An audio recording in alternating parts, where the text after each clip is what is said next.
Now, I think I've spoken more about birthday cakes in the past week than I have in my entire lifetime. I don't want to see a birthday cake, I don't want to eat a birthday cake, and I am a man that likes me cake. And that's because Boris Johnson, of course, has been facing calls to resign over claims he broke the lockdown policies that he himself created. This is what people are saying, and saying they've lost faith in the Prime Minister. Some still really, really loyal to Boris. Is this all a storm in a teacup, a birthday teacup, I might add, or is it time for the PM to actually step aside? Here to debate Boris Johnson's future, I'm joined by prospective philosophy, politics and economics university student Jess Gill and Jake Scott, a PhD student in political theory. I'm going to give you 60 seconds first. Jess, can you just set out your stall first of all, please? First of all, I am ashamed of Boris. I'm ashamed that he's put us in lockdown. I'm ashamed of the national insurance increase, and I'm ashamed of his woke green agenda.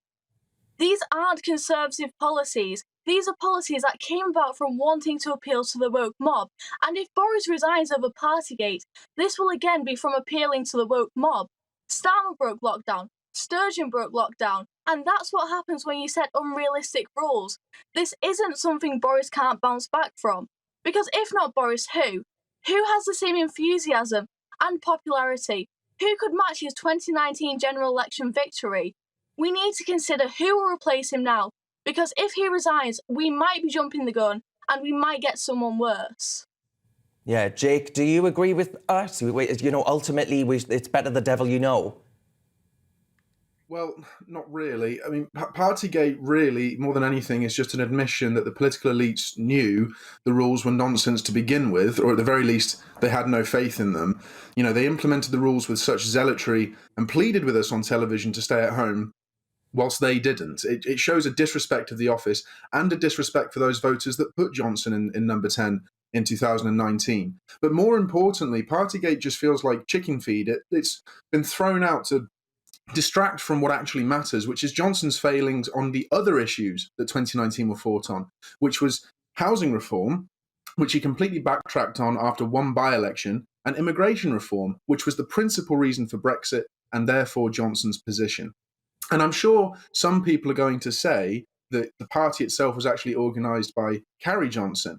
But if anything, to me, that just means that the situation is actually worse. It means that Johnson has no firm grip on the key people around him, and many of whom aren't even accountable to the public. Yeah, so Jake, if he can't... really briefly, you've had your minute there, but since he was elected, right, Boris has had to deal with Brexit, he's dealt with a worldwide pandemic, to actually one of the fastest and most successful vaccine rollouts, for example. Doesn't he deserve some credit? I mean, would we really get rid of a man with such success in British politics over some cake? It's not really about the cake, though, is it? Because that's the final straw.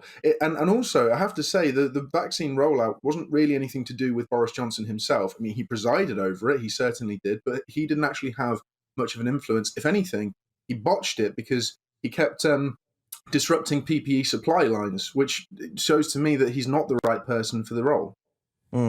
Jess, with the Lumen Sue Gray report coming out on all of these allegations, do you actually worry that this whole ordeal, I guess, has actually destroyed the public's trust in politicians? Because the one thing I heard when campaigning for Boris in both 2016 and 2019 was on the idea of him not being, you know, like the rest of the political crop, that he was authentic, that he actually would get things done.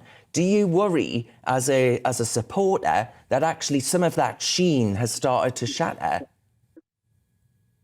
This isn't me being in defence of Boris Johnson. And I think it's important to realise now the polls are going to be bad because the news is covering it so much.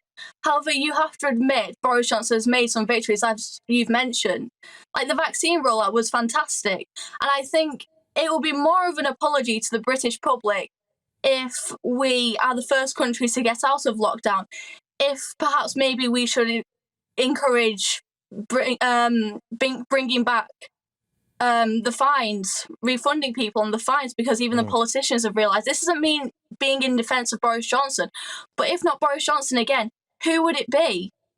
Well, actually, on that point, to the both of you, out of our current politicians, who do you reckon would be the best leader for work? Are you still standing by Boris Johnson, Jess? I'm assuming you are. I wouldn't be standing by Boris Johnson in all honesty, but I think realistically it'll be able to Sunak, Truss or go. And I don't really support them. I'd say they'd be even worse than Boris Johnson. So I think he's the worst out of a bad bunch. I mean, the best out of a bad bunch, sorry. Yeah. Jake, same question for you.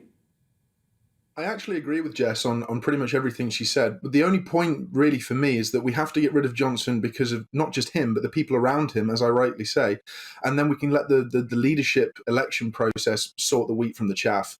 I don't know who would win the leadership runoff, but I don't know of any of them that I actually would support. Yeah. Well, thank you very much to the two of you. That was brilliant. So that was Jake Scott and Jess Gill, a prospective PPA University student.